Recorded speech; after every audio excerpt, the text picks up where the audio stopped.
Okay, so now I'd like to introduce Jessica Pocket. But first of all, I want to ask, are you man enough or woman enough to go for a walk tomorrow at 6:30 in the morning?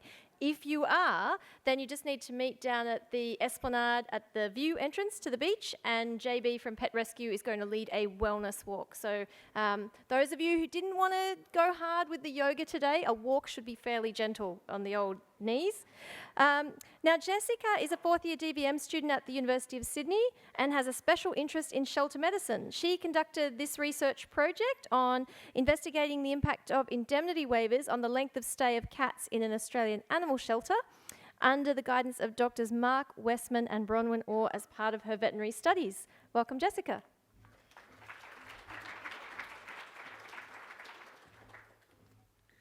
Wow, hi everyone. First, I just want to say it's a real pleasure to be able to present my article to such an inspiring group of people here today. I must say though, being up on stage is quite different to rehearsing this presentation at home to my number one loyal fan, my crazy chocolate Labrador Harley Bear. There's already a lot fewer tail wags in the audience, but I do hope to change this by the end of my talk. Is this the clicker? And nope, where is it? Over there. So I had the honour of working with the RSPCA ACT and the University of Sydney to produce this article. In particular, I worked with the amazing Bronwyn Orr and my fantastic supervisor, Mark Westman. The article I'm presenting to you today is titled Investigating the Impact of Indemnity Waivers on the Length of Stay of Cats at an Australian Shelter.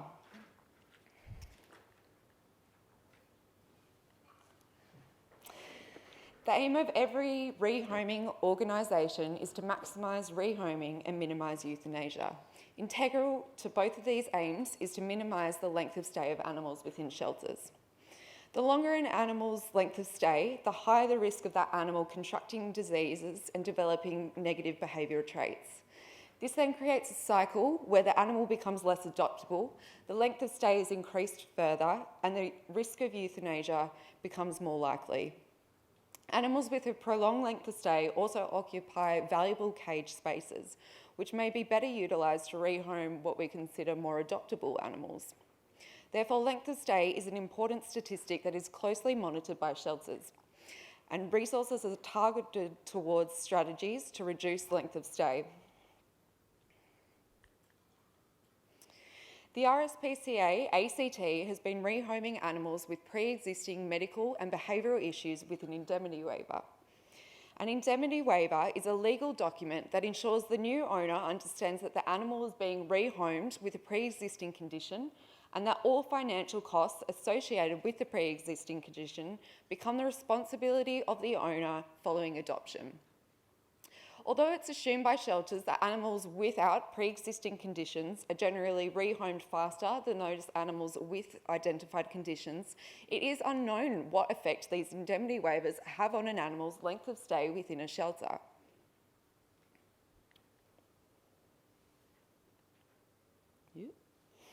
A cat's behaviour, temperament and personality have been found to be important factors influencing potential adopters' choices when selecting a cat, even more so than physical appearance. Physical traits that are associated with a shorter length of stay include age, sex, breed, coat colour and coat pattern. Previous studies have identified that young, male, purebred, light-coloured cats with tortoiseshell tabby coat patterns have the shortest length of stay in shelters.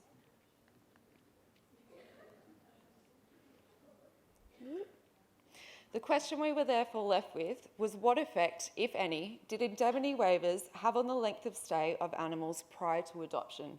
Ultimately, this question became the main aim of our study. We also developed some additional objectives based on the collection of data that was provided to us. We wanted to determine the effects of the physical characteristics of age, sex, breed, coat colour and coat pattern on length of stay of cats within this shelter.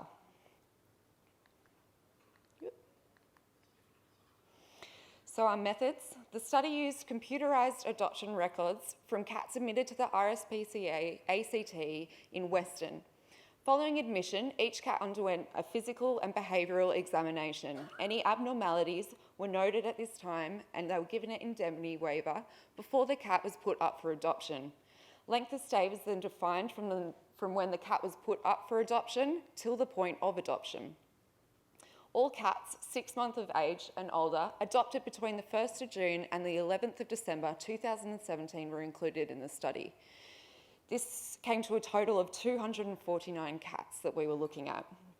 The information that we collected included the cat's identification number, its sex, its estimated primary breed, its primary coat colour and pattern, its approximate or known age based on dental records or dental wear, the type of waiver assigned to the cat, the number of waivers the cat had assigned to it, and any reasons for return where applicable, and length of stay.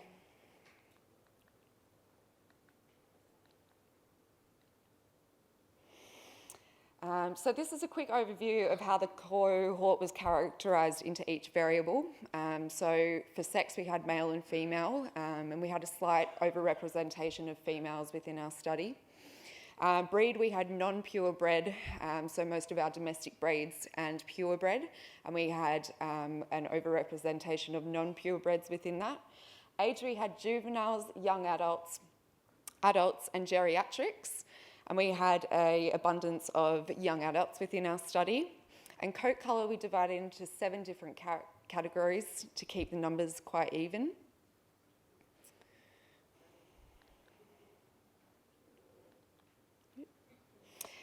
So our waivers. So we divided our waivers into 7 groups, which included behavioural, FIV, major medical conditions, minor medical conditions, musculoskeletal diseases, dermatological, and dental. We ended up keeping FIV separate, as it is a disease that is quite controversial in shelter medicine, and the results could have had profound impacts on the lives of FIV-infected cats.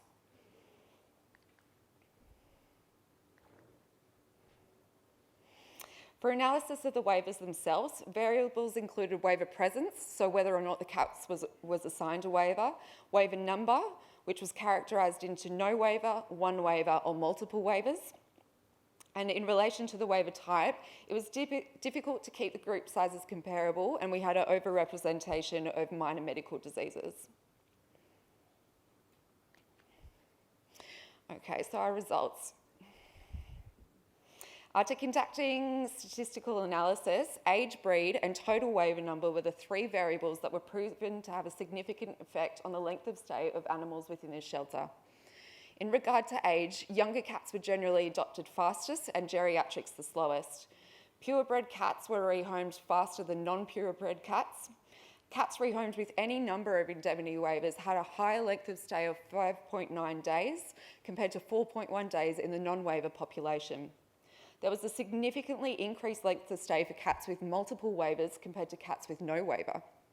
With relation to waiver type, which was the musculoskeletal, major minor medical, FIV groupings, none were found to be significant when compared to the average length of stay for the waiver group. Similarly, there was no significant difference in length of stay between cats that were returned to the shelter and cats that were not returned. The adoptability of cats from an Australian shelter, as measured by length of stay, was therefore influenced by age, breed, the presence of an indemnity waiver, and the number of indemnity waivers assigned to the cat. This, to our knowledge, is the first time the effect of pre-existing conditions on the adoptability has been reported in literature. Cats rehomed with an indemnity waiver were found to have a significantly longer length of stay compared to those cats that were rehomed without a waiver. This finding was most likely the result of waivers being a major point of discussion and deliberation during the adoption process, with potential owners needing to consider if they had the time, capacity, or finances to look after these cats. Cats rehomed with multiple waivers took significantly longer to rehome than cats with a single waiver, suggesting that potential adopters were put off when confronted with cats that had multiple issues. The actual waiver type was not found to have a significant effect on length of stay, which was very surprising to us. However, both the FIV and dermatological waiver groups had a p-value that did approach significance, and 0.005 was our significant rate. So FIV had a p-value of 0.062 and dermatological 0.093. So the small sample sizes for these groups, so 11 for FIV and 10 for dermatological, may have contributed to this conclusion, and it is possible that significant associations may have been found with larger sample sizes. So this is definitely an area that's going to require more research. There was no significant difference found between cats that had been returned to the shelter and those that had not. Some of the reasons for return included lack of time, behavioural temperament, or just because, with behavioural temperament being the most common reason for return of these cats. Further research should be conducted to determine if this finding is representative of return rates for shelter cat populations. As previously stated, both age and breed were found to be significant in this study. The general trend in regards reported in other studies stated that the likelihood of adoption decreases with increasing age. Similar to this, purebred cats are generally adopted faster than non-purebred cats. In contrast to some previous studies, both sex and coat colour were not found to be significant in this study. In regard to sex, the general trend reported in other studies is that males are repeatedly adopted faster than females. As our study had a slight predominance of female cats, 133 out of 249 cats, it is possible that our results were skewed or affected by insufficient sample size. Coat colour also contrasts previous studies, which has found that in general, cats with darker coats have been reported to take longer to adopt than medium shade or lighter shade coloured cats. This too could also be likely attributed to our small sample size or just limited variation within each colour category that we had. It's also possible that local preferences for coat colour and pattern exist among shelters. Okay, so finally, how does this relate to the topic of this conference, Beyond the Shelter? So this study was the first to determine that the presence of a waiver, but not the waiver type, had a significant negative impact on the length of stay of cats rehomed from this Australian shelter. Shelters should therefore direct resources, reserve prominent cage locations, and target media efforts towards rehoming cats with waivers in order to reduce the length of stay and increase rehoming rates across shelters. Shelters should also consider whether a waiver is absolutely necessary, particularly for very minor or treatable conditions, knowing that it may increase the length of stay for these cats. The finding that the presence of an FIV waiver did not have a significant impact on the length of stay is very important, as previously some shelters haven't rehomed FIV positive cats on the basis that they will have a prolonged length of stay and occupy space that could be used for more adoptable cats. In one study, which my colleague Lucy presented earlier this afternoon, 4 out of 17 Australian shelters reported that they euthanised all FIV positive cats regardless of their health status. Results from this study may therefore increase the number of FIV positive cats rehomed from shelters in Australia. With appropriate management, FIV infected cats can live as long as FIV uninfected cats, and if kept indoors, FIV positive cats pose a minimal transmission risk to other animals. Thank you very much.